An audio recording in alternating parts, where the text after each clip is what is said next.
This is Kevin Conroy, the voice of Batman. This is Will Friedle, the voice of the future Dark Knight, Batman Beyond.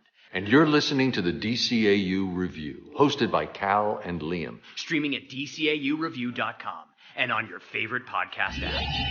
In the year 2039, Gotham City has no heroes. Its people, no hope. Its youth, no future. Evening, boys and girls. Who's up for some laughs? Terry McGinnis was part of the problem. Right there. You can't control your temper, and you'd better if you expect to get anywhere in life. Yeah, I'll be a big success, just like you. Until a moment of violence brought him to the door of a man named Bruce Wayne. Let's put a smile on his face. Leave him alone. Once known as the Batman. Man, you're something. You okay? Now, the Dark Knight will rise again to drive the shadow of evil from the streets of Gotham. Let's go! Supervillains, beware! There's a new Batman in town. Batman Beyond. You're pretty strong for some clown who thinks he's Batman. I am Batman. Justice returns to Gotham. Welcome to my world. Welcome, everyone, to episode 294 of the DCAU Review. I am Liam, and with me, as he always is Cal. Cal, we are continuing, and kind of, for the time being, though not for the final time this year, we are wrapping up this month of Batman Beyond-focused reviews and episodes. Instead of an episode to review this week, we're bringing back an old favorite, that is the Character Spotlight, but with a bit of a twist, as we have not one but two of Batman Beyond's Rogues Gallery to spotlights, because as we've discussed in the past, there's not a ton of extracurricular merch and comic book tie-ins for these characters, as there are with some of our main Batman and Superman villains, so we had to scrape together a couple of them together, and then we also have a little bonus section at the end of just some fun, awesome, weird Batman Beyond merchandise that was made back in the day. But we are starting off first and foremost with our character spotlight this week on two of the more popular and more memorable rogues from Batman Beyond. Absolutely. And another reason why we cover this, and for better or for worse, there's less Batman Beyond than almost any other show, so shorter run, and they didn't reuse villains as much. So you have only a couple of episodes to go through, and then on top of that, villains weren't really overused for the series. So yeah, we'll be talking about two that I believe deserve a spotlight, at least based on them being quite memorable and important to the series. And that is the femme fatale combo of Inque and Curaré, who we'll both be highlighting today. And as we've done in the past with our Spotlight episodes, we'll be talking a little bit about the episodes that they appeared in. We'll also talk about some of the other items that kind of make these characters themselves, both in their design, their music that was assigned to them, and the compositions that were done by our dynamic music partners for the series, as well as some pointing out voice acting. Well, voice acting for one of our femme fatales, because the other one is mute. Well, and there is technically, we'll get to that. There is someone assigned to Curaré, even though that's right. She never speaks. So we'll touch on that very briefly, as you mentioned. Yeah, that's right. But we'll be covering that. And as you mentioned, we got a fun little bit at the end. Because of a lack of merchandise for Batman Beyond, also, we decided to highlight some of the wacky things we did find when looking for merchandise for these two characters. But yeah, we'll do all that in just a moment here. But before we kick that off, I will remind everybody listening at home that you can support the podcast, and we love our supporters that do, in a bunch of different ways. But one really important one that helps us out is leaving us a 5-star 5-star review on your favorite podcast app. And if you listen to us on Apple Podcasts and leave us a little blurb for a 5-star review, leave a little paragraph about what you like about the podcast as a thank you. If you reach out to us after we read your review on the air and you live in the continental United States, we'll send you a little gift as a thank you.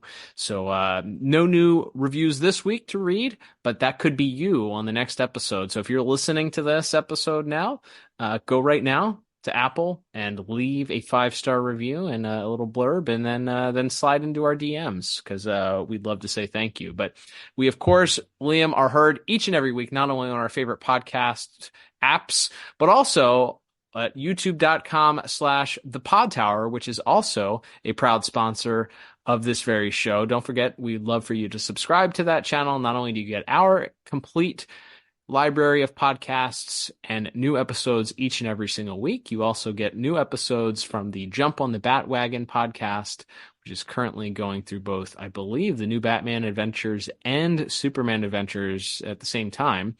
And they also have gone through the entire Batman the Animated Series run themselves. There's also the entire Tim Talk catalog, which covered everything from the start of the DCAU all the way up to and including the end. So lots of great content there for you. We invite you to head on over today, support us, support those awesome podcasts over at youtube.com/thepodtower. That is right, Cal. So we will get into our first character that we are spotlighting this week, and that is, of course, the character of Inque, one of the first big bads introduced, as we'll go through all of her episode appearances, but a little bit of background here. The character design of Inque is actually created. This was a character just bouncing around in the head of one James Tucker, who, of course, at the start of this show, though he would go on to be a producer and showrunner in his own right, on this show was still working as a character designer and storyboard artist, and would actually get his break as a director on Batman Beyond as well. But this Inque character, the name and the design were by James Tucker, and then and then with his visual flair, along with, I'm sure, some input from Bruce Timm and Shane Glines and some of the other character designers, we have this incredibly memorable design. We talked, I think, way back when we reviewed this probably, about how the Inque is kind of a great example of taking a motif that is familiar, that being this sort of shape-changing, stretching characters. There's plenty of those bouncing around in comic books, in both major comic book companies. But Inque just visually stands out immediately, because not only because it's a female character, but just because of how she uses her powers, and that really striky, I mean, for lack of a better term, that inky look, the blue and black sort of marbling look of the character, she immediately stands out among all of the other stretchy clay shape-shifting characters in the pantheon of comic books.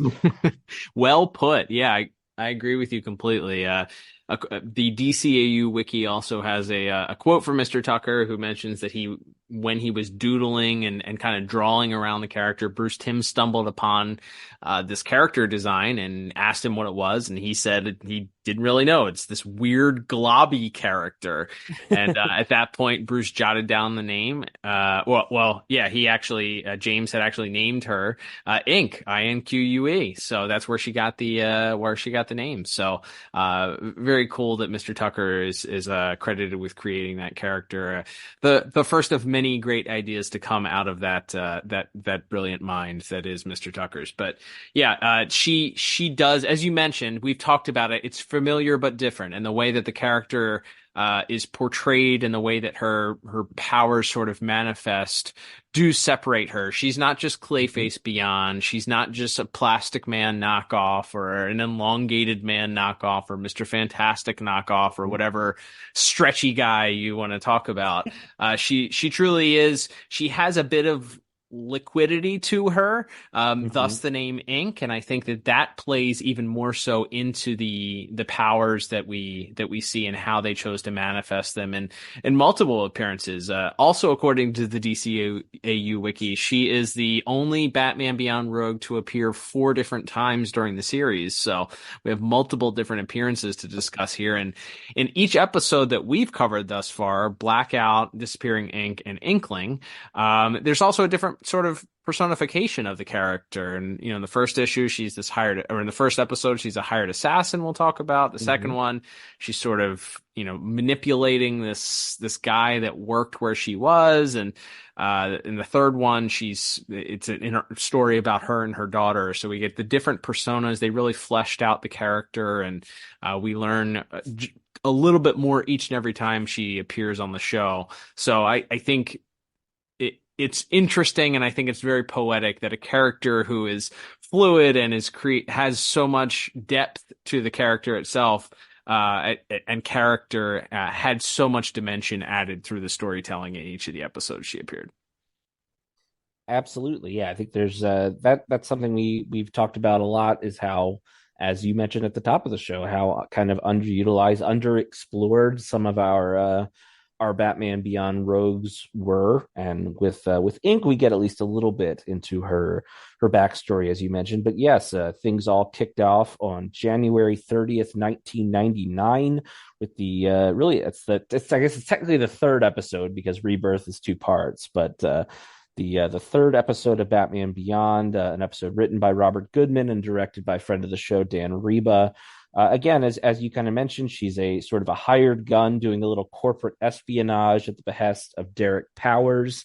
That whole first season of Beyond is so focused on that, using Derek Powers as this sort of Norman Osborn, Lex Luthor type to be this ultimate foil for Terry, though he's not usually the one getting his hands dirty himself. And we see Inque immediately as a physical threat to Batman when it's sort of just business, but as Terry just keeps getting in the way, it ends up in a very personal final confrontation, and something that one of those things where you're kind of surprised it happened this early in the series, which is and honestly not really something other than, I guess you could say, Ra's al Ghul in the Demon's Quest.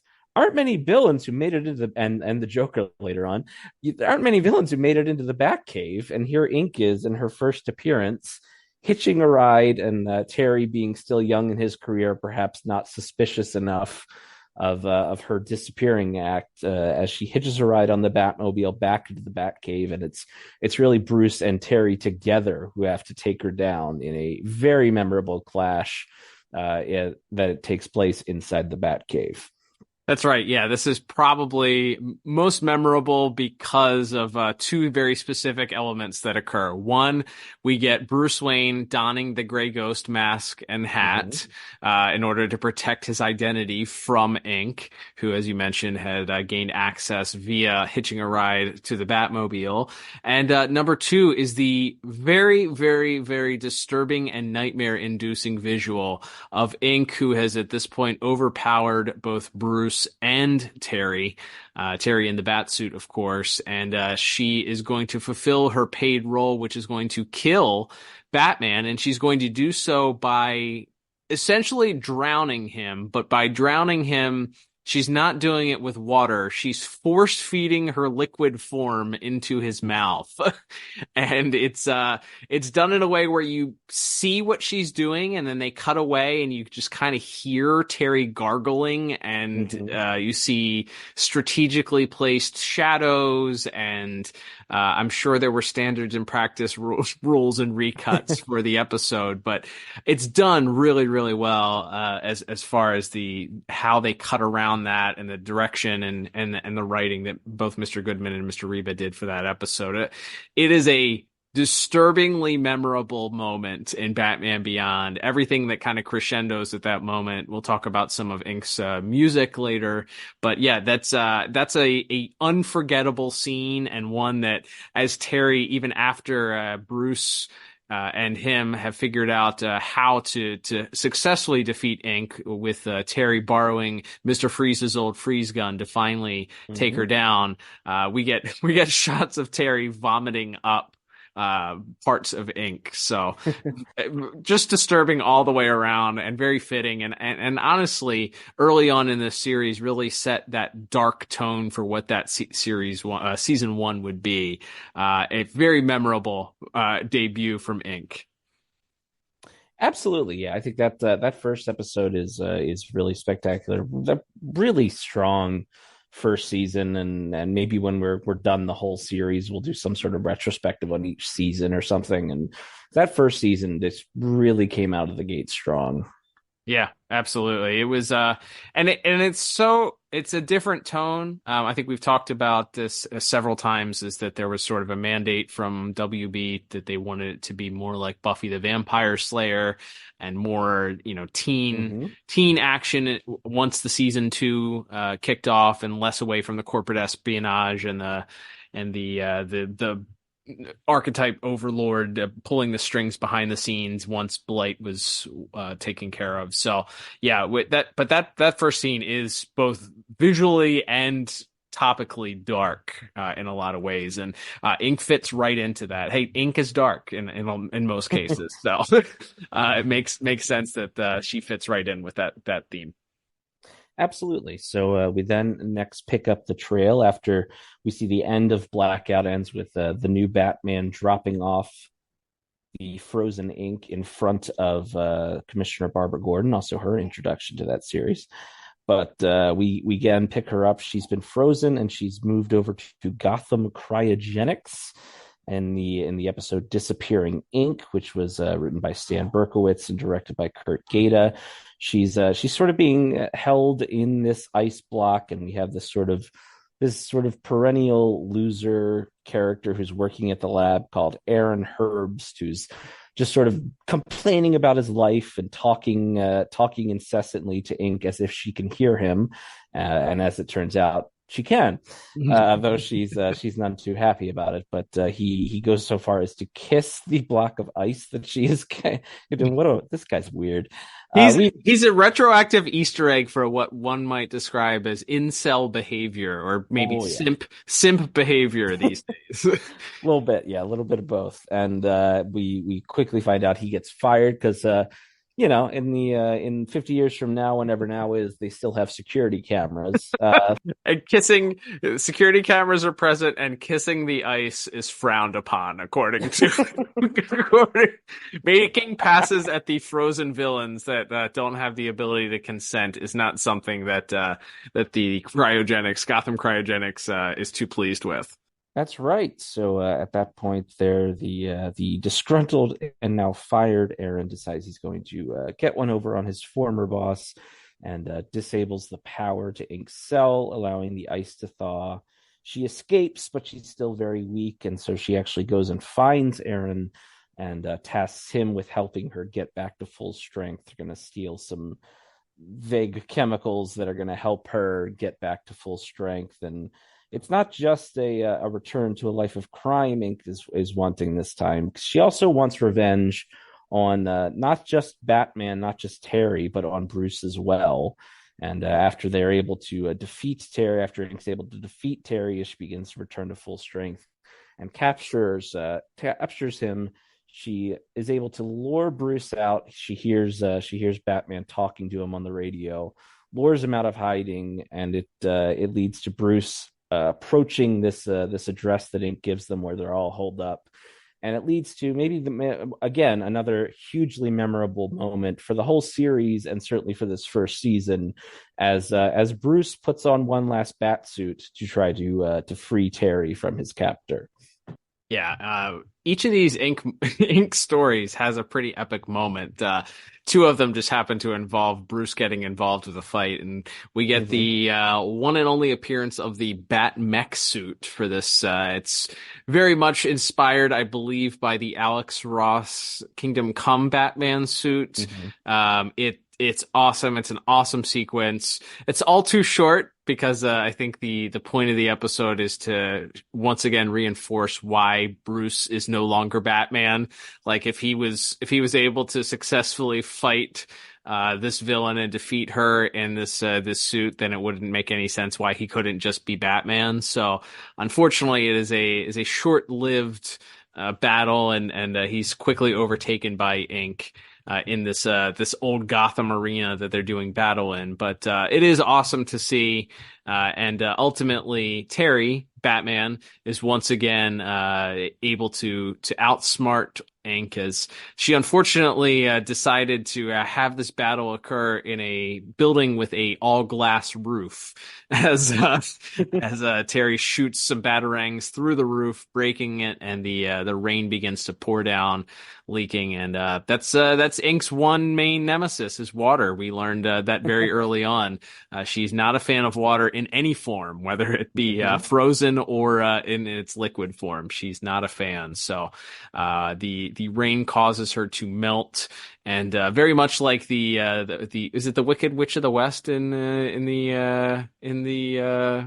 Wizard of Oz that melts? Yep. I think it's a wink and a nod to another Warner Brothers property there, with her melting like the Wicked Witch there, and that seems to be the end. But we see her, I believe, go into a storm drain. So we are not sure whether or not this is the last that we've seen of her or not. But as we've already mentioned at the top, there's multiple appearances left, both in this show and in another DCAU show. So we know that she will live to fight another day. There is a somewhat horrifying resolution, as we learned that the obsessed Aaron, who is so obsessed that he also wanted to be turned into an Inque-like creature, has to suffer the same fate that Inque was suffering, as he now has someone that speaks to him in his deformed state and spends all her time sort of obsessing and sharing her life with him. So it's a poetic ending to a man who was responsible for breaking Inque out, and ultimately the deal with the devil was never worth it, of course. Yeah, it's a real like Twilight Zone ending, I feel like, where you careful what you wish for, and the tables have turned by the end. But yeah, it's a really fun episode for that reason, and for historical purposes, as we talked about when we originally reviewed that episode. It's the episode that for a time as a child got me banned from watching Batman Beyond. That moment is terrifying. I would say when Inque gives him like the partial treatment to turn him in, and he becomes he gets this like one giant eye and his face is drooping and one giant ear. And then there's a moment where when Bruce is first walking into the old abandoned arena, where he sees him in this deformed form, for lack of a better term, and he sort of reaches out to Bruce and tries to speak to him, and it's pretty horrific. But yeah, it was especially horrific for 6-year-old Liam, who was then banned from Batman Beyond for a couple of years afterwards. So this episode is it's one that is it always sticks out to me, and I feel like I watched it extra amount of times when the DVD came out, as like a little bit of teenage rebellion. Even though by then no one cared what I watched or didn't watch, but in my mind I had to make up for lost time by watching this episode a few extra times. So definitely an episode that was legendary in our house for multiple reasons as well. And then from there, we have Inque's last sort of main appearance a little bit later on. This is all the way into the third season, originally airing on September 30th, 2000, in an episode written by Hilary Bader and directed by Butch Lukic. This is a long layoff of appearances, but we do see her back. There's a launch of a space station. She's working to try to destroy a rocket. She's back on her sort of mercenary ways, and after she has another fight with Batman, it's clear that she is not up to fighting shape exactly. And we quickly find out that her last couple of battles with Batman have left her body sort of degenerating. This formula that gave her power also comes at a cost, as she's no longer sort of being able to hold her solid form at all. and she's Clayface in mudsliding, if you will. Precisely. And so she goes and tries to find help. And who does she seek after not only being defeated by Batman, but also being double crossed by this billionaire that she was working with to sabotage the rocket? She goes and finds, as it turns out, her daughter. And this is, as you mentioned, Cal, where we actually get to learn a little bit more about Inque. That she was a young mother. I don't think they say teenage. They probably couldn't.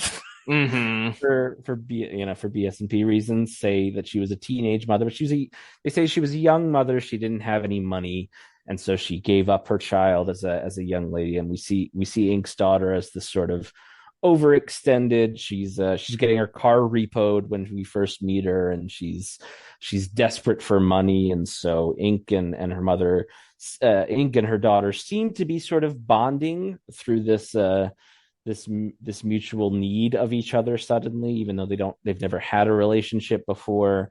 They don't really remember each other past when she was a very little girl. But her daughter needs money, and Inque needs help to steal some of these chemicals that are going to get her back to where she was. And that's where there is the conflict, of course, with Batman.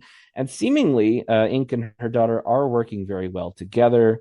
Diana, her daughter, as well, and they've seemingly got her back to full strength just as Batman tracks them down. There's no Bruce this time, not even on the radio. Terry is sort of forced to try to fight her on his own. No Mr. Freeze gun either. He is seemingly very overmatched. Inque seemingly has him dead to rights, but right when it seems like she's going to win and off the Batman for good, her body once again begins to break down, and we find out that it's a bit of a double cross here by none other than Diana. Inque's daughter herself has taken her own steps, and believe it or not, it's all about the money. Hey, to coin a phrase, I would say, yeah, it turns out that being an absentee parent and then coming back and expecting your child to show love to you and not just simply see dollar signs is not all that smart. And in this case, by the way, Deanna's last name is Clay. How did we not point that out on the episode? I don't remember making that point out, but Inque and Clay.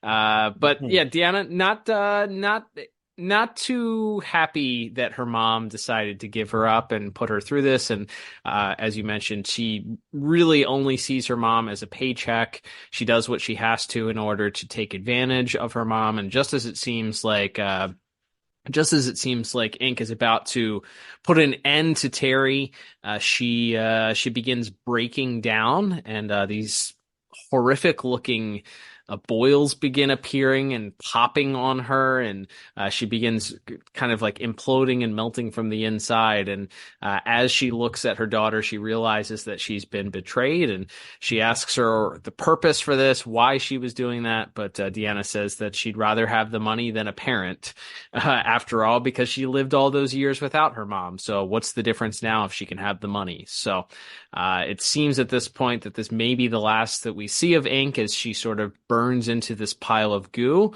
Again, I would say we probably learned from the last time that that's not necessarily the nail in the final coffin, or the final nail in the coffin for this character. Melting away doesn't mean they're gone forever. And Terry or Batman begins to point that out to Deanna, that she's going to have to continue living a life looking over her shoulder. And we get sort of we talked about this when we reviewed the episode, whether it's actually it's supposed to be visually poetic, or whether or not it actually happened.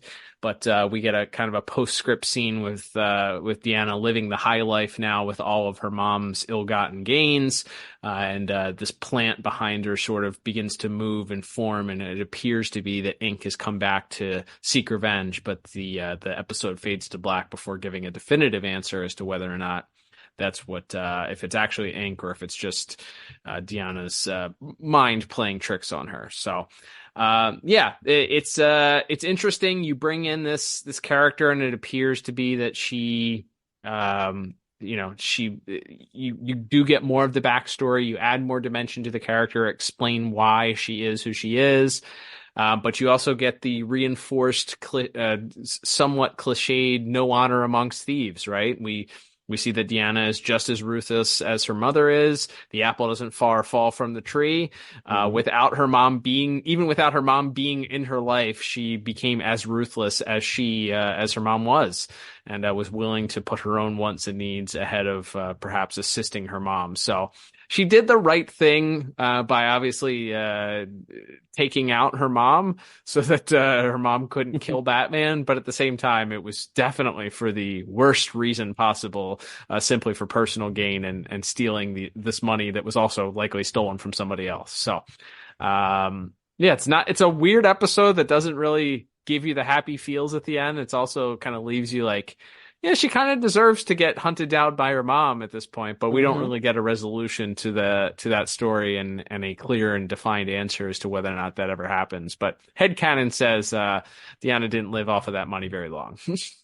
That certainly feels like the implication. It's a very sort of horror movie ending to that episode, with the shadows in the bushes sort of transforming slowly into the angry eye of Inque. Is great visual to end that episode. But that is, as mentioned, that's Inque's last full appearance, though she does have a couple of other minor ones, that being just a couple of episodes later on November 11th, 2000, in an episode written by Stan Berkowitz, Paul Dini, and Alan Burnett, and directed by Butch Lukic, that being The Call, Part 1. Now, this is an episode that's obviously very legendary. It introduces it's in real world timeline wise, this is our first look at a DCAU Justice League. It's a big deal. We see Inque briefly at the beginning as she's on the run from Batman, and she decides to take a hostage, a civilian walking by, as to try to get Batman to back off. But it turns out that that particular hostage is faster than a speeding bullet and takes care of her quite quickly, as we get the reveal of Superman into the world of Batman Beyond, or into the timeline of Batman Beyond, as you always correct me. Just a minor appearance, but it is a fun little bit there with her interacting with another character. She is also mentioned in the episode Countdown, and then her final appearance in timeline and in show-wise actually comes in a sequence that I think probably didn't actually happen within the context of the episode. I mean, none of it actually happened, but you know what I mean. Right. They're in the episode epilogue, which we have also not covered, as we've talked about. That'll likely be the final episode we ever do. But Terry is sort of having these visions of what he's going to do with his life now that he's discovered this completely unbelievable bomb has been dropped on his life about who he thought he was, who he thought his allies were, and he sort of envisions himself breaking things off with the Justice League that he was once a part of, including and in that sequence we see Inque along with some of the other Batman Beyond rogues and a new look at the Parasite, all fighting the Justice League, and Batman swoops in to save the day before announcing he quits. So it's a very quick sequence, but it is fun to see those Beyond characters back and all that. But that does it for Inque's on-screen appearances. However, thankfully, she does have a couple of tie-in appearances and merchandise to talk about. First, we'll do her tie-in comics. This is a confusing way, but hopefully this makes sense. She appears in Batman Beyond, the 1999 miniseries, number 6, the very last issue of that series. Once again, sort of sees her tasked more as a mercenary, helping a scientist, and then of course there's a double cross, and she and Batman end up kind of working together. That one, the issue itself is a pretty solid story, but I think what really stands out is that cover to Batman Beyond 1999 miniseries number 6 of 6 is there's a tremendous cover that's drawn by James Tucker, Bruce Timm, and with colors by Lee Lowridge of Batman being all tangled up in Inque's web, if you will. That's a really iconic comic book cover to me. Oh yeah, absolutely. I mean, I feel like that whole series has such great covers. That whole mini series has some really, really incredible artwork and covers done by some really big names there. So, but yeah, that he's kind of in the middle of the comic, and it's a stark white background with ink kind of stretched in different areas or kind of crisscrossing across the cover, and he looks in quite a bit of agony based on the expression on his face on the cover there. But yeah, that's one of those covers that will probably stick with me for a very long time as far as the artwork there. Like I said, though, all those miniseries covers are really, really strong. Absolutely. And then she would later appear in Batman Beyond, also from 1999, but the ongoing series. They did a 6-issue miniseries and then immediately followed it with an ongoing series. I don't know why they did it that way, but that's what they did. You think they were testing? I'm curious if it was like a sales test, if they didn't know if maybe the show itself, they didn't know if it was going to be a hit or not on the kids WB. So you do a mini series, and then if the show only lasts one season, then you don't have to cancel a comic book congruently. So maybe that was. I'm going to say that's my uneducated guess of what was going on. Yeah, it might be something we've sort of Twitter friendly, Instagram friendly with Craig Roussel, who did a lot of the art on those books. Might be something we can posit to him in the future and maybe get an update for you the next time we do one of these characters. Yeah, that'd be good. But those tie-in comics, we always talk about them. A lot of them were written by, some of them were written by Paul Dini. A lot of these Beyond issues are written by Hilary Bader. A lot of people who worked on the show also worked on this. We already talked about, James Tucker and Bruce Timm. Eventually, Darwin Cook did a bunch of the covers. There's a lot of the people that worked on the show's fingerprints. I would say almost more so on this Beyond series of tie-ins than maybe any of the others. Obviously, Paul wrote a couple issues of Batman Adventures and Batman and Robin Adventures, as we've talked about, but this Beyond series really had, I feel like, a little bit more of the fingerprints of the people working on the show at the same time, as well as and it feels like maybe these are episodes that or issues that could have been episodes, perhaps, and certainly that's the case in Batman Beyond ongoing 1999 number 2. That one also introduces kind of like a new power for Inque, where she's kind of able to sort of wrap herself around someone's body. That sounds dirty. She's able to sort of take over someone's body by, wrapping herself around the body, and sort of creates like these ninja suits that she puts people in, and goes on a crime spree. So it's not exactly clear that it's her actually pulling the strings right away. So it kind of creates some interesting new Inque lore that we never got to really see on screen. But that wraps it up for the tie-in comics. She did also appear in she has appeared in some of the more mainline DC Comics Batman Beyond series. Not as doesn't really get any major play, but does show up quite a few times along with most of the other legendary Batman Beyond rogues. But thankfully for us, for these character spotlight episodes, she is one of the few Batman Beyond villains who got toys. One of the few, the proud. Yeah, we've talked about that, how that original run that Hasbro did with the action figures, a ton of Batman. Like in an era where multicolored Batman on a shelf for a kid to buy was like the standard, as everyone kind of has made fun of and has become a joke now. Like, multicolored Batman. There's an orange Batman, a blue Batman, a red Batman, a green Batman. Like, they all have different gimmicks with them. Firefighting Batman, skydiving Batman, ninja Batman. Like, they all had different varying reasons why he was in a different suit. Batman Beyond, I feel like, was that to like the billionth level, because Batman Beyond himself is a really cool looking design, right? Stark black suit, giant red bat on his chest. He can fly. He's got these red wings on his back. He's a really, really fun looking character in his design. And all the toy executives said, nope, that's not cool enough. We need to add all of these different random colors and accessories and things to the sculpts, and we're gonna go at it. But we're only gonna make like 3 villains total for your Batman to fight. Otherwise, the Batman has to fight all the other Batmen, I guess. That's pretty much it. That's pretty much all you got. So we did have one Inque up first. It's from the Burger King Kids Meal toy set. one of the few villains, along with Blight, that got a figure in that set. It was color changing. It also had a has like a keychain or like a backpack hook attached to its head. That part feels like a little bit overthinking.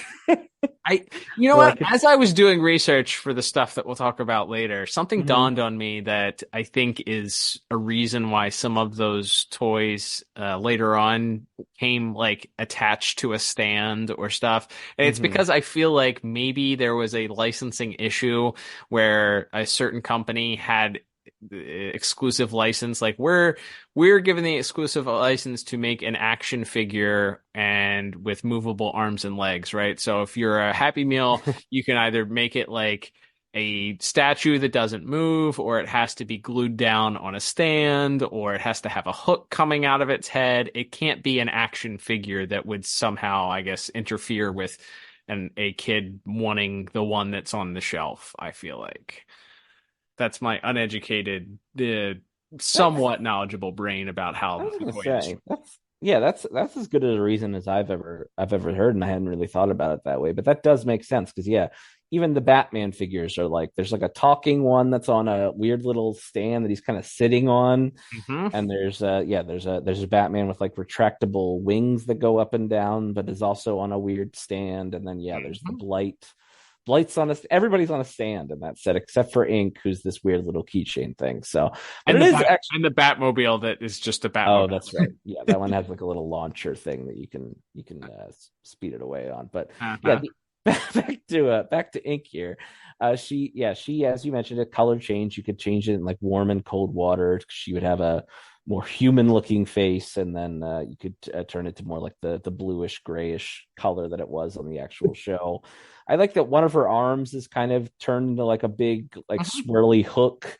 For a Happy Meal toy, it's a pretty good shout at a pretty good stab at making an Inque figure for the show. And as we've talked about, an issue that has plagued these lines for years, whether they're Happy Meal or main retail toys, it's really hard to get female figures made in these animated series lines. Whether true or not, there was a belief that they just wouldn't sell, or that if a boy got that toy, he'd be mad. So there just weren't many. So it's kind of fun when they do pop up in these early sets, even as a Happy Meal toy. I think it's pretty good. And then, a couple of decades later, we finally got another Inque. Well, sort of, thanks to the McFarlane Batman Beyond lines. Though this is a pretty now classic expected McFarlane repaint to get a third or fourth version of the same figure back onto shelves for. Rather than just re-releasing the same toy over and over, they do, I guess, at least try to give some value for collectors by doing a little repainting. And so we got a re-release of the McFarlane Batman Beyond 6-inch figure, but this time it's painted to look like Inque, and it's a different figure. If you're a mint on card collector, I imagine this was pretty frustrating for you, because this figure is officially named Inque disguised as Batman. So this is technically Inque's second ever figure. It's the McFarlane Batman Beyond figure, but it has the blue bat. And I will give some credit to the paint app on that figure. They do if you look at her, if you look at the figure on the side, they do have that sort of blue and black marbling look on the arms and legs of the figure. So they didn't just paint the bat blue and call it a day, which I think is what I thought happened when I first saw this figure on a store shelf. But if nobody else made an effort on this, the people doing the paint app certainly did. But it's a fun little nifty way, like we said, to just get this Batman Beyond figure back on shelves in a way that isn't just a straight re-release, I guess. Yeah, I think she deserves better, obviously. Okay. But sure, yeah, it's Todd knows his audience. He knows that the complete collector is going to like pull their hair out knowing that they now have to get a blue Batman Beyond simply because it's listed as a different character, even though it doesn't make a whole ton of sense. But yeah, it does represent a moment technically from the show, even though the figure is more based on a more recent comic book version of Batman Beyond, because in the Disappearing Inque episode, she does transform herself into a shadowy version of Terry to try to trick Bruce at one point. So Right. it technically does represent a moment, but that's not. I don't think Todd knew that. Right. I think they said, let's just do a repaint of this, and then somebody who maybe cared a little bit about the show's continuity is like, well, there's an episode where ink is, so the wings are blue, the bat is blue, and the paint has that blue and black marbling. But yeah, a real actual ink figure. We got a really great Shriek figure out of McFarlane. A couple good Batman and Batwoman Beyond figures from some of the comics. A really cool Blight, though I wish, obviously, as most people do, that it was based more on his animated appearance than his comic book one. Mm-hmm. But yeah, it would have been nice to get an actual ink figure, and maybe fingers crossed down the line someday we will. But for now, this is all we got. That's right. Yeah, we'll see. Todd has access to all these DC collectible sculpts, so there were rumors of a Superman set that I don't know how far along it ever got to, but there was Paul Dini quoted saying there were Superman figures. Obviously, they made a Batman Beyond set, so who knows? Maybe there's some sculpts out there or things that have yet to see the light of day. But hey, if Mondo continues down their path, I think that at one point they talked having a Batman Beyond. Man, an ink like Mondo figure would be like mind blowing. Would be super cool. But hey, that's 50 years from now, whenever now is, likely, based on how quickly they're going through the Batman animated series figures. Right. And wrapping up here, we just have a few more notes on Ink before moving on. One will be her voice actor. We have Shannon Kenny as the voice of Ink in all 4 of her episode appearances in Batman Beyond. I don't think she speaks in the Justice League episode, but Shannon Kenny, I really like her as Ink. They kind of put a little effect on her voice, especially when she's in the gooey form where she just, instead of the face, she has just like the one big eye. Mm-hmm. They kind of put an effect on her voice, and depending on sort of the state she's in when she's sort of melting, they added some pretty cool sound effects. So this is like a testament not only to Miss Kenny's performance. I think she does a really good job versus sort of the kind of cold, calculating mercenary, and then being sort of more revenge focused in her future episodes. But also, this is a kind of a triumph of like sound engineering, I think, as far as what they're able to pull off with her and her different forms, and then her when the rain is coming down and she's melting away, or when the chemical compound starts exploding in her body and she's bubbling and everything in the last episode. They do some creative stuff sound wise as well with Miss Kenny's voice performances. Yeah, I think she's great too. I think she obviously goes toe to toe with Terry quite a bit, but she has a lot of interaction with Derek Powers in that very first episode. Where that scene with them in the office, and she's kind of revealed as the person, this hired assassin that's out to kill Batman, is certainly very interesting, and well, not to kill Batman, but to also take care of the Wayne Powers rival company, Fox Tekka, Lucius Fox's son's company. But we get. I think her performance is great. To your point, yes, I love the voice effect that differentiates from when she changes to her more human looking form to the inky, blobby, white dot face version of the character. It's great. She has a lot of like horrific screams that she has to do, whether it's when she's melting or being electrocuted at different points, or when she gets frozen, when she gets the mutagen, when the mutagen finally kicks in and begins to destroy her from the inside out. She has a range of emotion in that last episode too, where she's trying to kind of connect with this daughter while she's also sick, so she has to put that on, and then she's trying to connect with her and trying to have this emotional connection with somebody that she hasn't had a relationship with for her entire life, pretty much. And then that expressing of feeling betrayed at the end and questioning her, thinking that their blood must make them, would make this person loyal to her.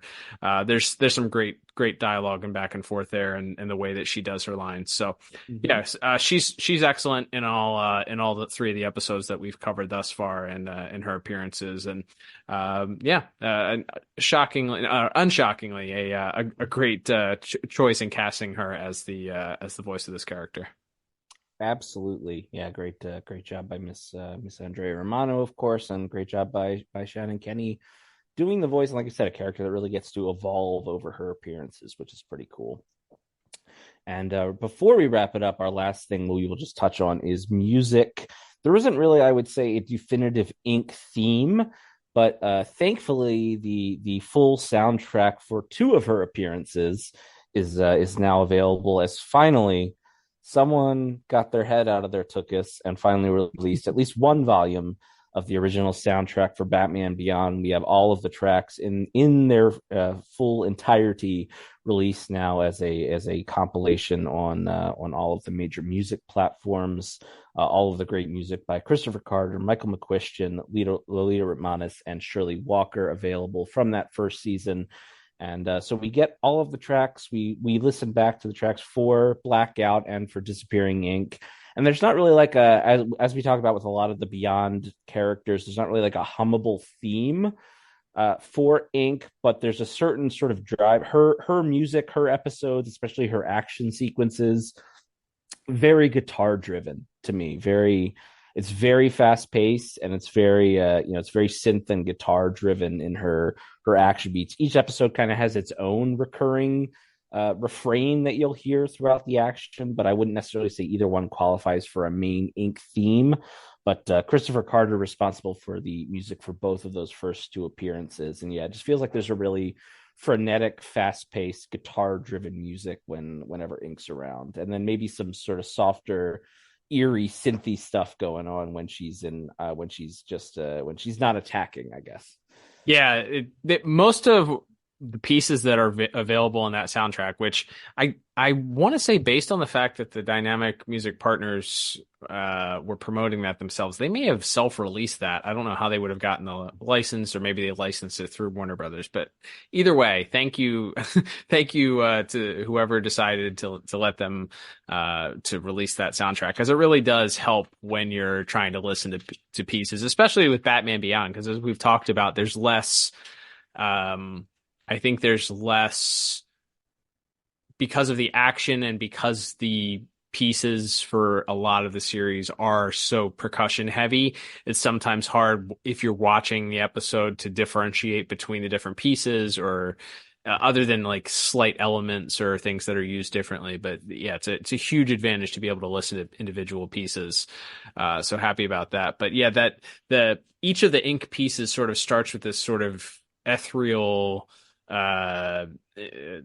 horror movie haunting sort of keys that are just kind of blaring in one single note, but done so in this very haunting, like gives you this uneasy feeling when it starts off. And each of the pieces that I listen to kind of starts with that, and then eventually it kicks in with the percussion or the whatever else is, whatever the refrain is that's used. But yeah, they're impressive pieces, obviously, as most of the music, if not all of the music, is for this series. So it's great to be able to hear those. But the thing that comes back to each piece, as you mentioned, is there is a driving guitar and drum combo of a similar refrain.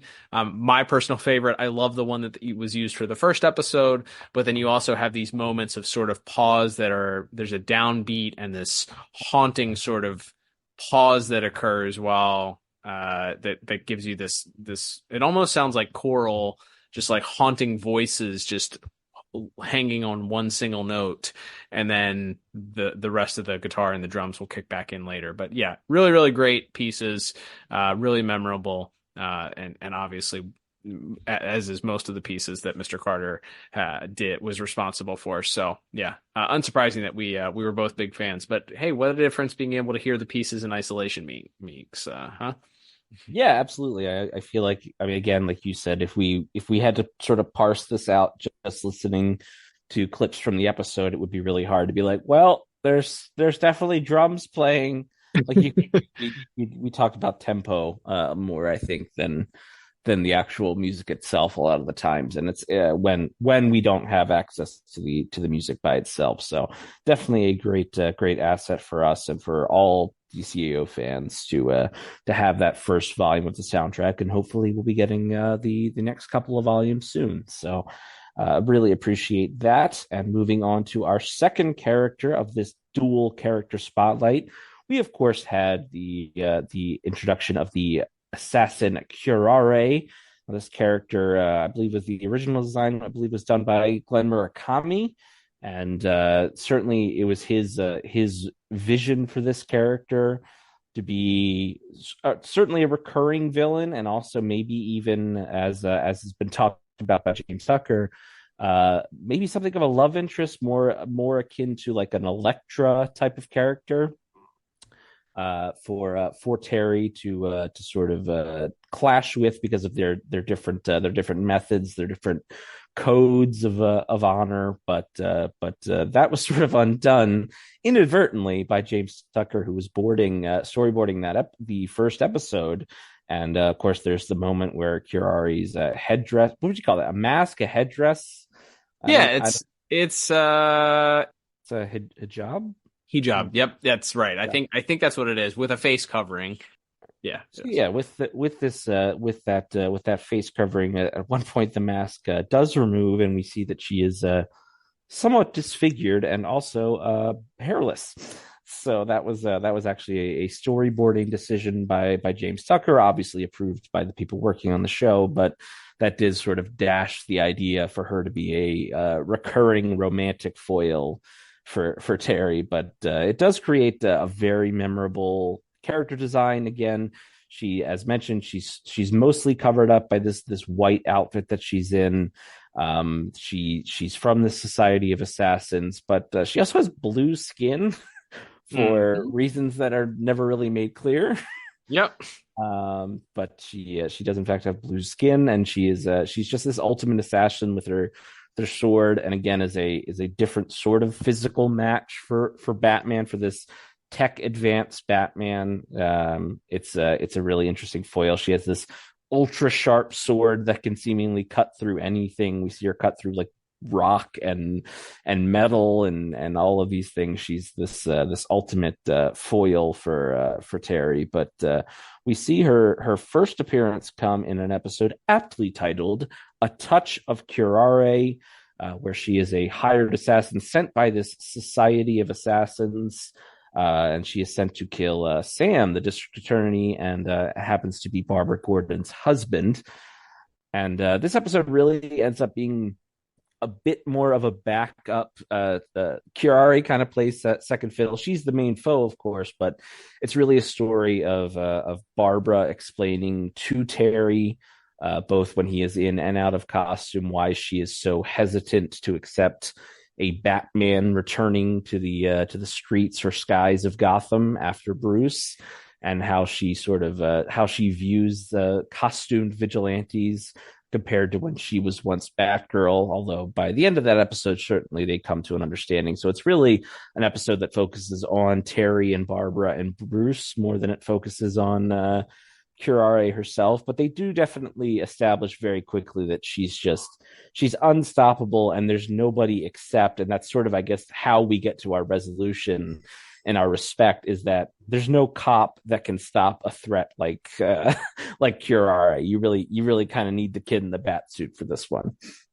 Yeah, absolutely. I think that clearly that was the motivation of this. We have the tension that's going to be set up here between Barbara and Bruce, and you have to have Terry operating as a vigilante, and rather than having the friendly relationship, obviously, that Bruce had with Jim Gordon, you're going to have the opposite here with a commissioner who is ironically a former vigilante herself, but is going to be at odds with the idea of having a vigilante running around in Gotham City. So she obviously kind of learns her lesson, as you mentioned, and comes to grips with it at the end. The things I think that we learn mostly about Curaré for this episode is that she's a member of the Society of Assassins. and we learn that she's not only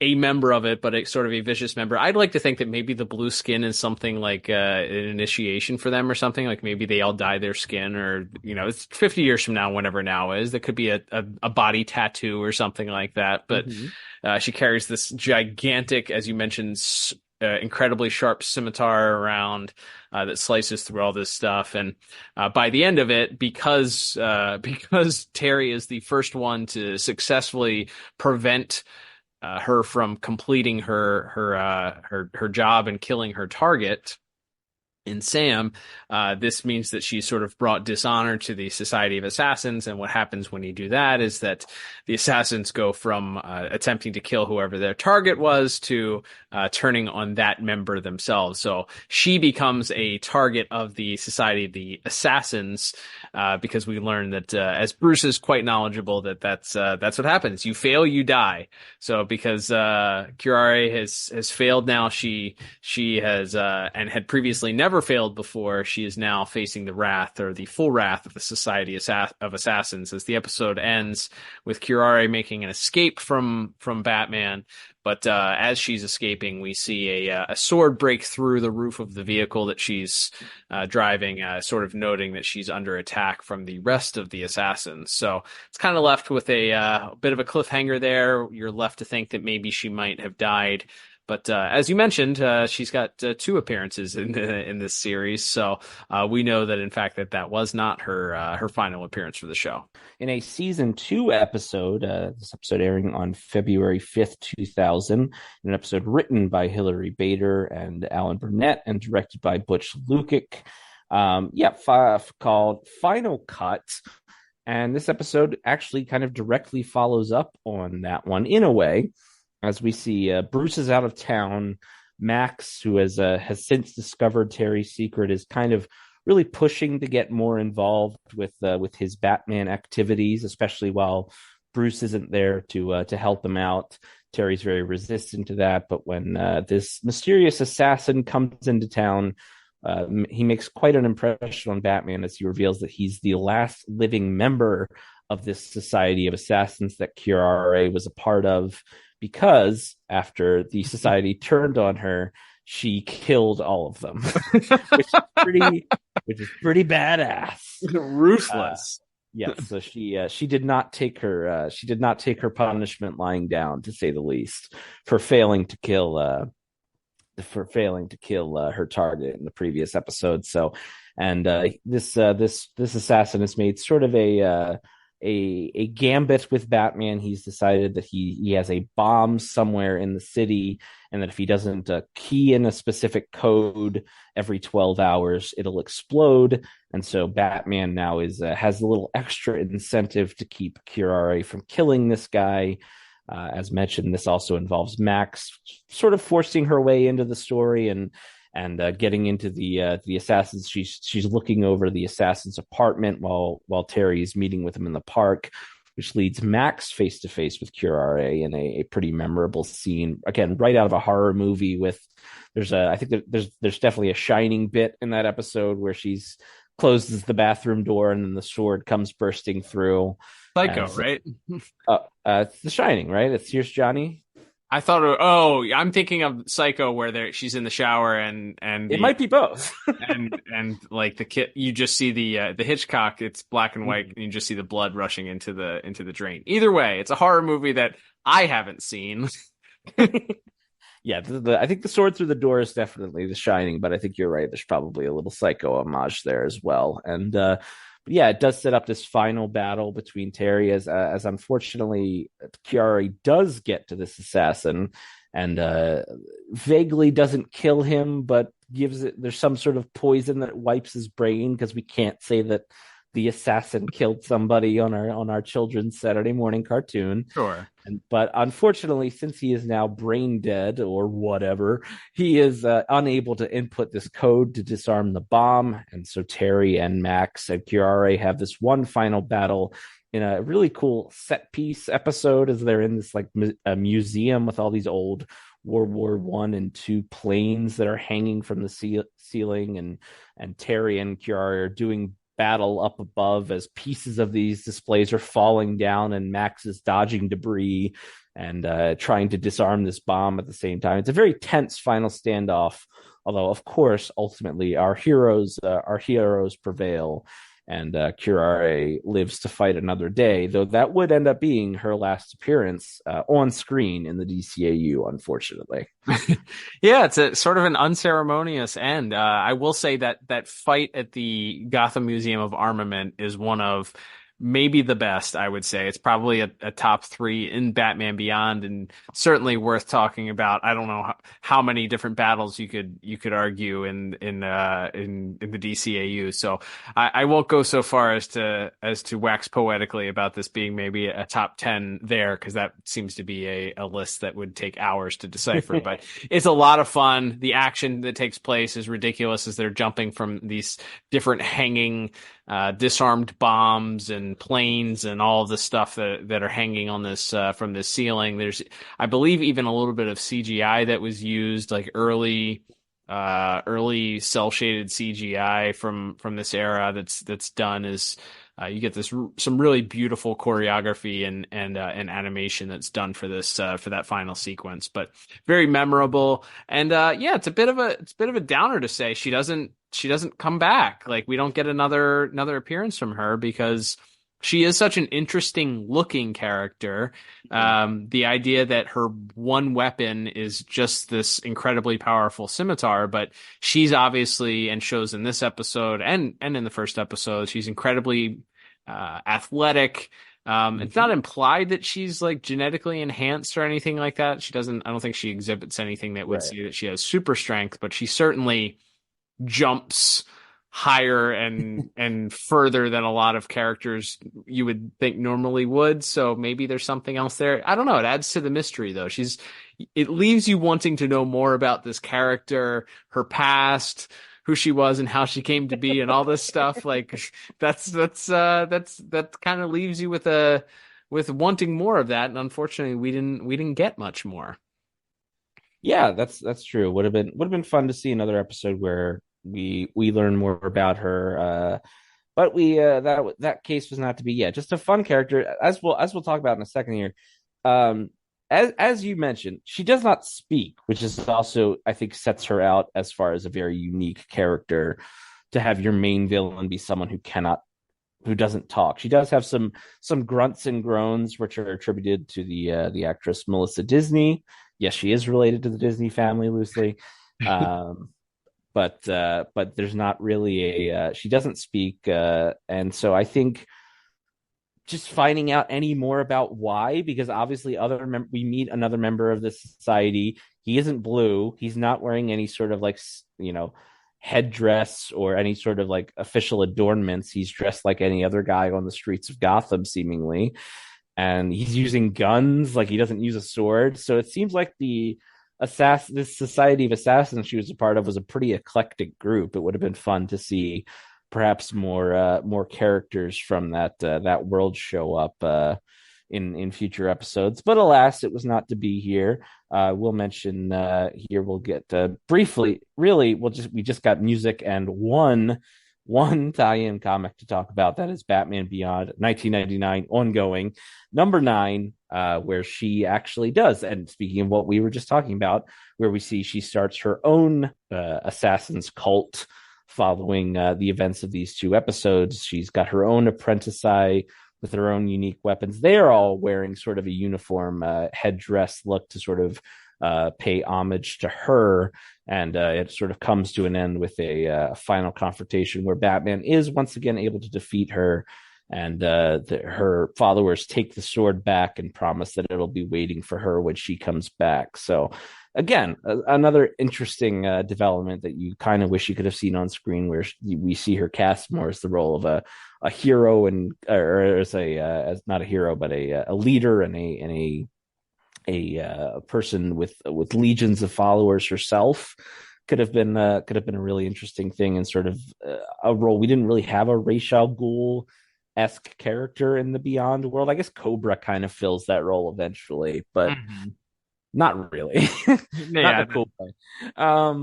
So yeah, I kind of wish you could have seen more of that side of her as well. But as How mentioned, cool would it have been, yeah, for her to be like a leader of like she's intimated that she's the best of that secret society of assassins, but like the she doesn't.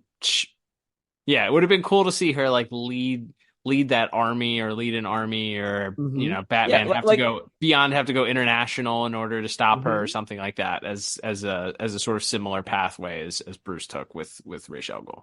Absolutely, yeah. And like I think the idea of like she's so good at killing people that one day she just got bored. And it's like, guess I'll start training people because like Right. I gotta have somebody that maybe one day will try to kill me that'll actually be a threat.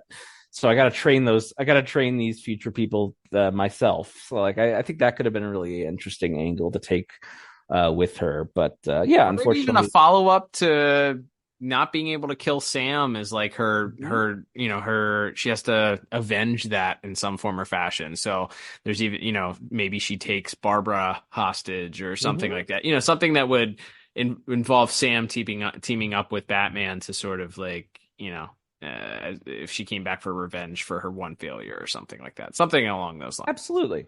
Yeah, definitely think there was more meat on the bone left there. And then our last thing we will mention with Curare, of course, as we just did with the music, her first appearance, which is on that Volume 1 soundtrack, music done by Shirley Walker, the late Shirley Walker. Very percussion focused again.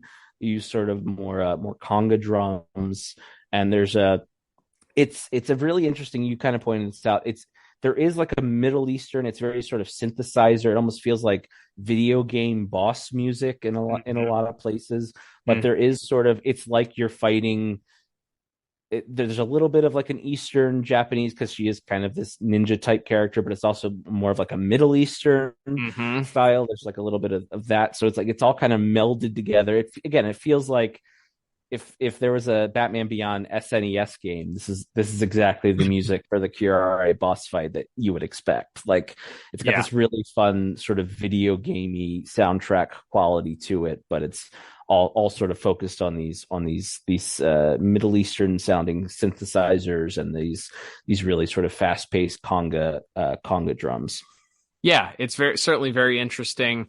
Really neat pieces and stuff that I don't think the ink stuff was definitely more memorable to me, and this is definitely something that stood out and benefited from being able to hear these pieces in isolation. I would like to hear maybe the pieces from the second episode in isolation. Hopefully, we get a further release of the rest of the soundtrack. To appreciate those, to hear if any of those refrains come back. But yeah, they're really, really neat pieces. And there's a couple of them from the episode, and that same refrain and style sort of returns there. So I love the melding of the different styles. And of course, it all sounds like trademark Batman Beyond at the end of the day. But of course, it has like the late, great Miss Walker's own personal twist on it, and including some more traditional of the orchestral music or instrument selection with the heavy percussion and the grounding it still for the same series. So yeah, really, really, really, really fun pieces.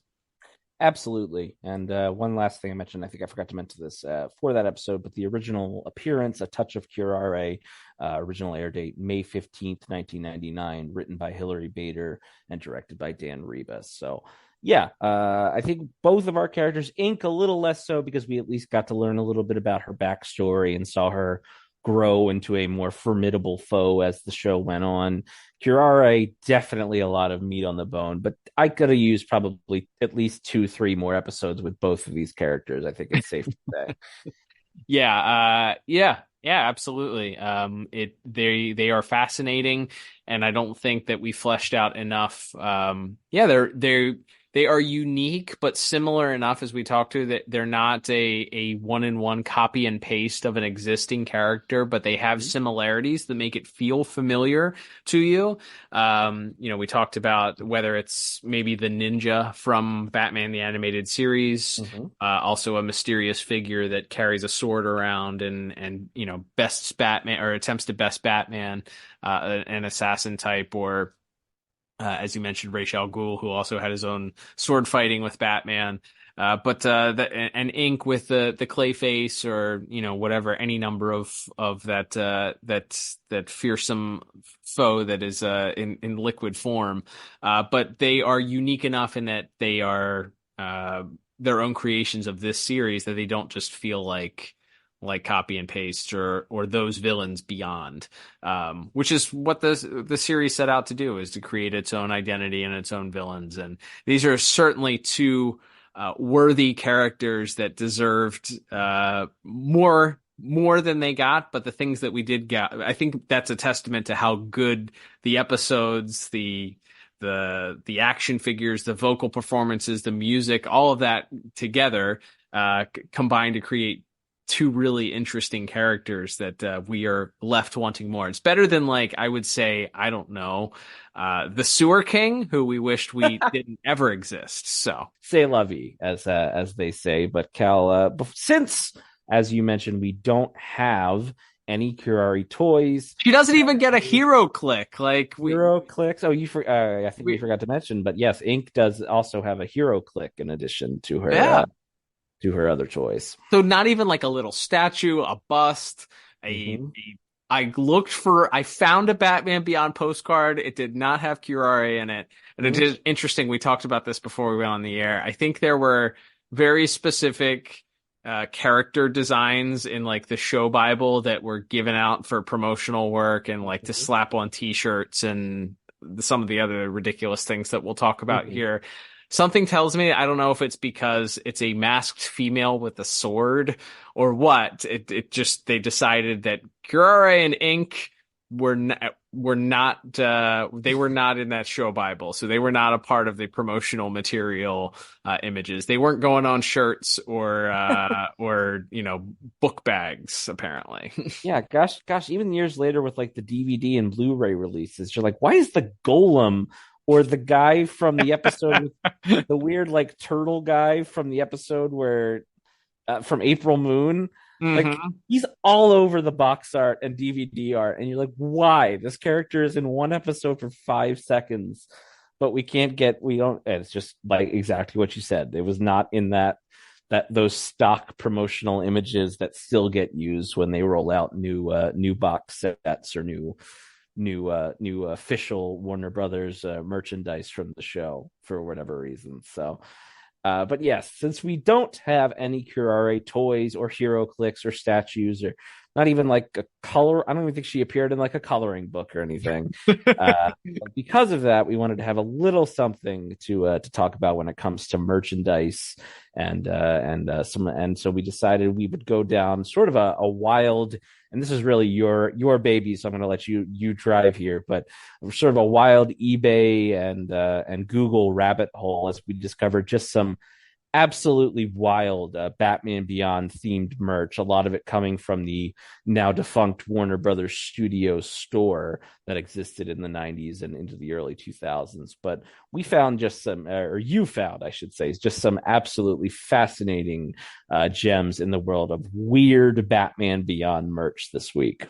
Yeah, and we're not going to go into like of course there were t-shirts, and I'm sure there were hats and things that we could go on for days. If you do a Google search, by the way, if you have one of those, they're probably worth a lot of money based on what I'm seeing, if they're good enough to resell on the secondary market. So check your closets or maybe your parents' attics to see if they still have your Batman Beyond merchandise from when you were a kid. But yeah, of course you had your standard things, like I'm sure there were Batman Beyond bed sheets and backpacks and shirts and stuff like that. But we really wanted to tackle some of the really unique items that I looked at and saw and said, who would ever buy that then?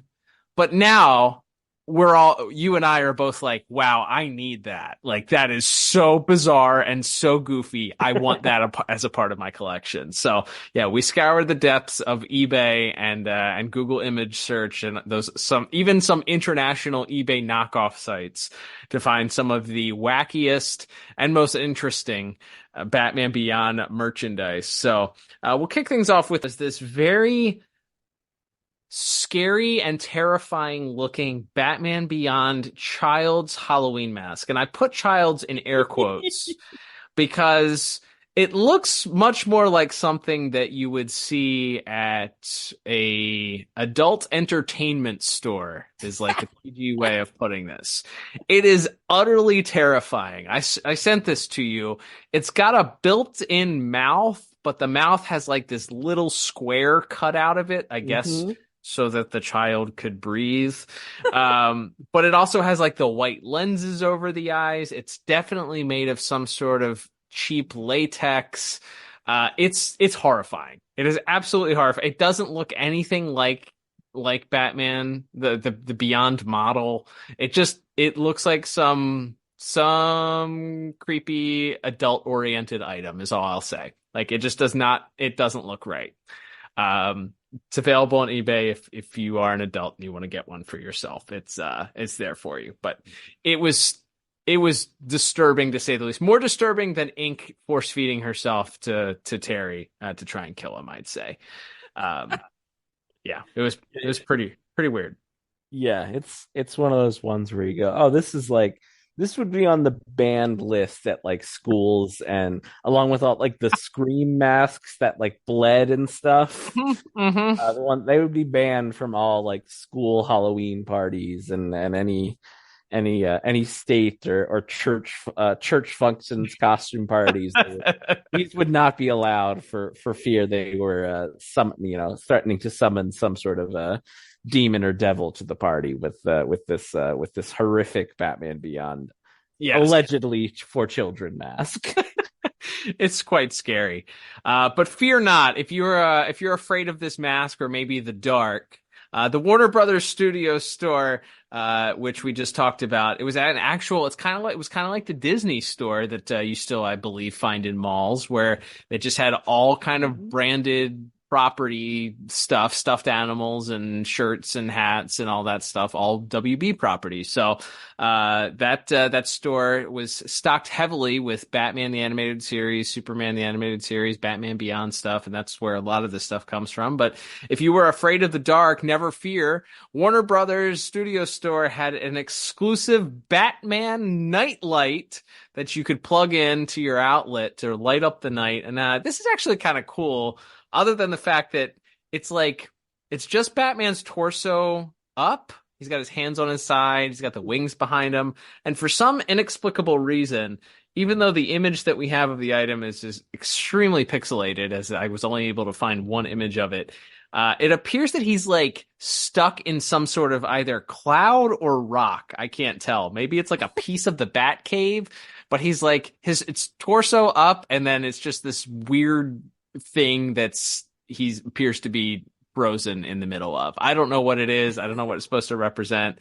But hey, I'm sure it looks cool when you plug it in, and keeps you safe at night and made a kid happy and unafraid of the dark, hopefully. I'd certainly feel better if I had it when I was going to sleep. But it's like he's doing like the real like Superman-y hands on hip pose. Mm-hmm. And he's like a genie. It's like Batman Beyond is a genie. I don't know how to describe this. He's just appearing out of this puff of smoke or something. And it's a kind of and he's like, when you plug this in, based on the way, maybe it twisted on the plug, but it looks like he'd be kind of sideways. Yeah. But depending on like where the outlet was in your room, you're probably not even seeing Batman, or maybe you're seeing like you're seeing like the shadow that the light casts of his silhouette or something. I don't know. It's an interesting design, to say the least, and we will, if we haven't mentioned, we'll be throwing up pictures of all of these. We've already thrown up a couple teasers before the episode drops, but by the time you all are listening to this, these pictures will be up on our Twitters and Instagrams and stuff for you to watch along with us as we describe these. Absolutely, yeah. That you really need the visual to complete the ensemble here. But continuing with our strange items that were basically like that I assume that they hoped that a kid would pick up in the store and run up and yell and cry and scream until their parent relented and bought them. We have the Batman Beyond Return of the Joker slap bracelet. It's actually I thought it was a slap bracelet. It's got snaps on it. I don't know. Again, it kind of looks like a choker or something that you would wear around your neck. It's allegedly a bracelet, but it's got the Joker's head on one side. It's got this logo in the middle, and then Batman's head on the opposite side. So it's two floating heads. I was never a fan of the Batman Beyond Return of the Joker logo. It never made a whole bunch of sense to me. It always looked distorted and out of perspective and not really original. But you have this logo plastered in the middle of a blue bracelet. Who is this for? Who wore this? What? I guess it's like a 7-year-old wore this and thought they were cool as heck, I guess. Yeah, I was like, was this bracelet, whatever material it's made out of, it must have just naturally been this like garish blue color, right? There's no reason. Absolutely. When someone purposefully, other than for cost-cutting purposes of not wanting to make it black or red, would have bothered painting this thing blue if it wasn't already this color. That's the only way. And then they tack on these what appear to be very lightly pasted on Joker and Batman heads, along with this weird little logo on it. It's a very odd looking piece. Yeah. So when you wore as an 8-year-old, when you wore your very cool Batman Beyond Return of the Joker bracelet to school, you could also around the Valentine holiday bring your Batman Beyond Valentines. And guess what? You had 2 years worth of different designs to use to give to your classmates, because we found a 40-pack and a 32-pack of Valentines, Batman Beyond Valentines. This was pretty common, right? Back in the day. And so it's not really all that weird, but I will just say that this was something that I noticed on a lot of the merchandise, is that somebody somewhere decided that they had to explain that this Batman was cool and hip and young, and they decided to use what they thought was cool lingo to assign to this. So all of the Valentines have like some kind of weird tagline on them, and they're usually like pretty innocuous, and they're designed to not be very mushy or gushy. But there's like a shot of Batman in the Batcave with pictures of all of the villains, including what looks like a TNBA Joker on the Bat computer, and it says, "Hope you're surrounded by friends on Valentine's Day." Okay. This is something where it, like, if it was made in a modern era, you'd be like, these are AI. Absolutely. Someone generated said, write me a bunch of vaguely futuristic sounding Valentine card lines. Yeah, there's a couple of them. Actually, they did put hope you're have an unbearably cool Valentine's Day, which I liked. That's obviously a line ripped right from the show, so that's kind of cool. But then there's this one that I just did not get. Hope your Valentine's Day jams. Is that okay? I would have gone with Happy Valentine's Shui. Yeah, that one works. I don't get the jams one, but anyway. I don't. Again, maybe a slang term that was lost to time. I like this other set where it's just like, hope you're the center of attention, and it's just a picture of Batman. Have a top-notch Valentine's Day, and it's just the shot of Batman in front of the moon. Yep. It doesn't make a lot of sense. Have a blight-free Valentine's Day, and it's just a picture of blight. Like, hey, Inque's on this one. Oh, hey, there's a little bonus Inque merch for you. It says Inkling of You. Okay, it's Thinkling of You. I think it's thinking, but it's spelled with the QUE. Oh, that's kind of okay. That one's actually kind of clever. That's the only one of these so far that feels like there was a tiny bit of thought put into it. All right, let's move away from these. Of course, we found a bunch of keychains. There's actually several very cool 3D keychains. One of them, however, I discovered, it says, Batman, new hero in town. Again, some marketing person was like, we have to describe that this Batman is different than the other Batman that's also on all the other merchandise. So how does this Batman, why not write Batman Beyond or Batman from the future or whatever? Nope. Batman, new hero in town. It's described on this 3D keychain. Very, very Batman funny. Is done. It's not in like Jap. It's sort of it's English letters, but they're designed to look like they're Japanese characters or something like that. Or that's the font they went with. It's very interesting choice there. It's definitely an Asian-inspired font, to say the least. Liam, let me ask you this. When you were a kid, how did you listen to the radio? Usually on a boom box. I guess you never had your own version of the Batman Beyond FM ear receiver, which appears to be a single ear and antenna topped earpiece. It's kind of like one of those headphones that goes with the wrap behind your ear. I don't know if they still make those. It's like a single earbud essentially, but it has this giant antenna that sticks up off of it and apparently runs on two like watch batteries. Guess you didn't have one of those when you were growing up. Unfortunately not. Would have loved to have this. As preposterous as it looked. Yeah, it's sort of got a bat ear, and then it is at least color coordinated in black and red, and then there's a little see-through portion of it where you can see the microchips in it, and a little Batman Beyond logo printed onto that. So like they put a little effort in here to make it seem cool. But yeah, I can't imagine this was the hottest item on any kid's Christmas list, no matter how big of a fan of the show they were. How many people do you think? You can't even see like a volume control on it. I don't know. Can you switch from AM to FM? Is it I guess it's FM only.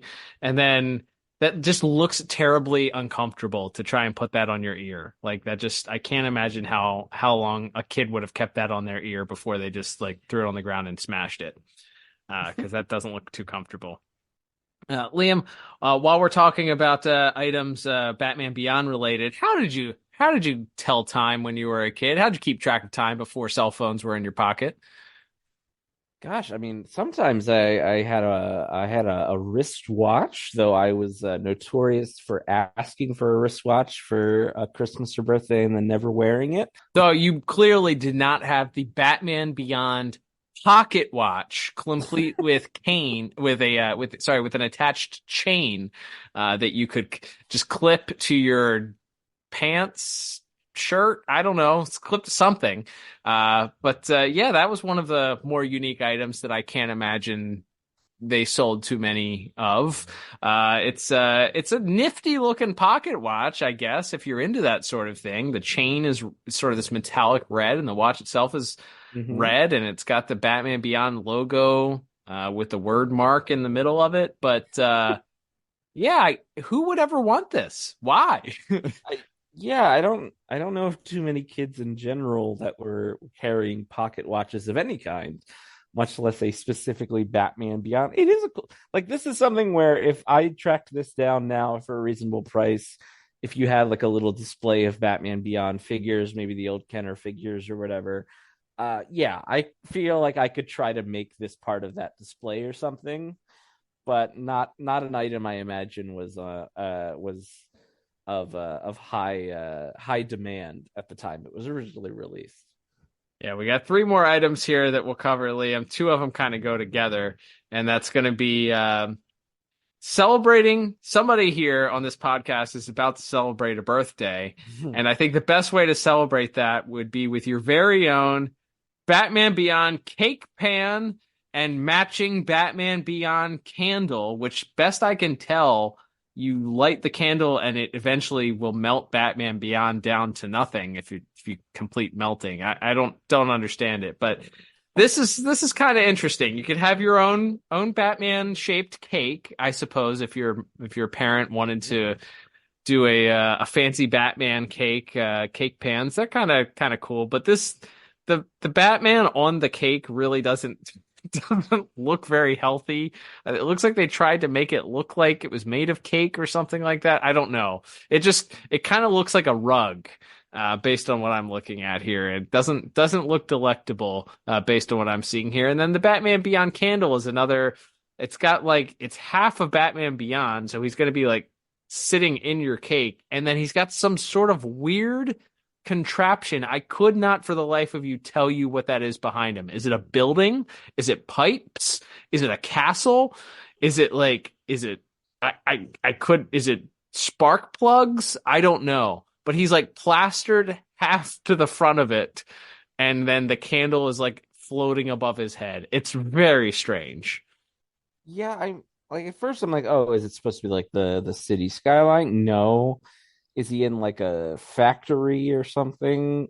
I don't know. Maybe it's confusing, and he's not posed in a way that like Batman Like Beyond given an uppercut, it Yeah, almost looks like. yeah, or he's doing like the end of what's that, Breakfast Club? The Breakfast Yep. Club where the guy is walking away and does the big fist pump and it freezes. Yeah, that's I think he's doing the Breakfast Club fist pump. That's my official word on the I love that. Sign. And then last but not least, maybe a gift for your birthday, Liam. We both wear glasses. But this probably was the weirdest one. It's like, who out there decided that they were going to sell a Batman Beyond glasses case? It's interesting because it isn't just like a plain case with a sticker or logo slapped on it. It's got like this weird techie intricate inside of a computer design on the case itself, and then it has the Batman Beyond logo like smacked in the middle of it. Yeah, the cover, the top half is this black and gray circuitry, and then the bottom is this, this bright, more vibrant red. And it's one of those things where like at first I was like, when we saw this, I thought, okay, someone just put a sticker on a glass case. This is not, but by golly, it does have the official DC Comics trademark on the back of it. So this is a real item, and it actually spawned a memory in me that I had, which is something I put out the call on Twitter to /X with no avail this week. When I was like 7 or 8 years old, I had a Batman Beyond pair of sunglasses. And Google and eBay, none of them can help me. I cannot find these things. I think we got them at like a dollar store or something. So who even knows? It might have been like after the show was heading towards the end of its run. This could have been like late 2000, early 2001 or something when I got these. But I know I had them. I remember wearing them during my first season of Little League baseball sometimes. And they were black and blue frames. And then on the edge of the stems was actually like Batman. There's like a plastic extra piece that has a little Batman with his wings on it that sort of goes a little bit above where the stems of the frame ends. So it's like they were not completely without they didn't just like stamp the logo on the side or something and call it a day. They tried to make these a little bit more intricate, but I've tried every which way to Google these. I am hoping we're putting the call out into the universe. Somebody knows what I'm talking about and it's gonna send us a picture. My hopes are not high, but boy, I am set an eBay alert.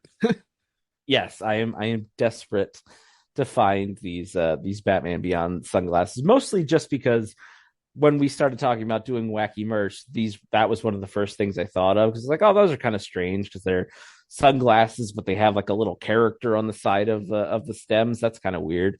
And then I just went down this rabbit hole and I could not find it, no matter how many different combinations of words. And I put the quotes around the word so that it would only pull results that had all of those words in them, and I still couldn't find it. And I was just I was driving myself half mad. So I'm begging someone to find these dollar store Batman Beyond sunglasses that are now eluding me some almost 25 years plus later. So if anyone knows what I'm talking about, let me know. But yes, that's just a taste. As mentioned, there'll probably be a volume 2, because as mentioned, there's a lot of Batman Beyond villains who had a couple appearances, but not a lot of toys or comic book appearances. So, stay tuned for our next Batman Beyond villain character spotlight episode, because we may delve back into the pile of wacky Batman Beyond merch into the future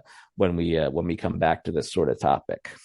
Yeah, absolutely. And That's we'd love to hear it. If you have some weird Batman Beyond thing, tweet it at us or send it to us on Instagram, and we'd love to share it with our followers. And who knows, maybe if people like this, there's a plethora of other tie-in merchandise for the other cartoons. So maybe not Zeta or Static, but there's definitely a lot for the other cartoons, Superman and Batman. So lots of stuff that we can cover and look at and laugh about and secretly covet if people want to hear and see more. That's absolutely right. And as mentioned, birthday's coming up. You still time to get me that cake pan. So, let me know. Slide into those DMs if you're interested. But no, that will begin to wrap us up on this very unique dual character spotlight episode. Thanks everybody for listening, whether you do so on Apple Podcasts, Spotify. Google Podcasts shut down. I don't know if I don't know where all those people went. Hopefully they're still listening on something. Perhaps on the Pod Tower YouTube channel, as Cal mentioned at the top of the show, you can subscribe there, and you'll get content not just from us, but from Jump on the Bat-Wagon and Tim Talk as well. Would appreciate you subscribing there. That's the best free way to help support the show, is to subscribe to us on whatever platform you listen on. And if your app of choice lets you leave us 5 stars, do that. And in the case of, I think it's still just Apple Podcasts that's letting you leave full reviews. So we do appreciate those. And as Cal mentioned, if we do get a new one of those and it's 5 stars, we will read it on the show and even send you a little gift in the mail as a thank you for doing so. But that's a great free way to support us. There are a couple of other more direct monetary ways you could support us. One is to head into our show notes. There's a couple of links there. One is to our store page. You can pick yourself up a hat or a shirt or a mug, perhaps a Jimmy DeBoss mug, which our friend James from Watchtower Database was showing off on his social media this week. Very, very appreciative to have kindred spirits in this DCAU fan community who just lock in on weird, funny jokes from a tie-in comic and support us financially in buying one. So appreciate that, James. But yeah, you can buy yourself a little bit of merch there, or if there's also a donate button in the links down there where you can support us directly. And we have a few people who support us monthly. We appreciate it. Buys me and Cal a cup of coffee and helps us keep motivated, and helps buy us, like I said, a couple cups of coffee on those Friday nights when Cal's trying to get the edit done and he's got to power on through. We definitely appreciate it then. So we thank our monthly contributors as well. But Cal, we are, as mentioned, wrapping up the month of January. We are moving on to a new month, and I think it's only appropriate. It's been a little while. I think it's time we head back to those sunny skies over the town of Dakota. That's right, Liam. We will be returning to the sunny skies of Dakota and covering some Static Shock next week. And we will actually be wrapping up the final episode of season 2. Hard to believe we are through 2 full seasons there. We've jumped around a little bit, but recently with our reviews, we've been knocking out those early season episodes, and we wrap things up with season 2's final episode, which is entitled Jimmy. It's a most notably memorable, probably because it is what some would dub a very special episode of Static. It actually touches on the subject of school violence and gun violence and lots of real world implications here. So I'll be interested to see how that's handled. I don't remember maybe watching it one time. That was probably 20 some years ago. So if we did watch it, it has not stuck with me other than knowing that the episode existed. So excited to see that how that works out for us. Yeah, as we mentioned, Static sometimes flew into that world of edutainment almost, but as we've talked about with people like Len Yulee who worked on the show, that it obviously was not afraid to touch on real world subjects like gun violence, and specifically gun violence in schools, which I don't think there was any other superhero cartoon or any other cartoon period on TV that was going to touch that one with a 10-foot pole. So this is a pretty important and an interesting episode. Can't wait to talk about it. That'll be next week. But until then, I'm Liam. And I'm Cal. and we'll talk to you on the next episode of the DCAU Review. Bye-bye.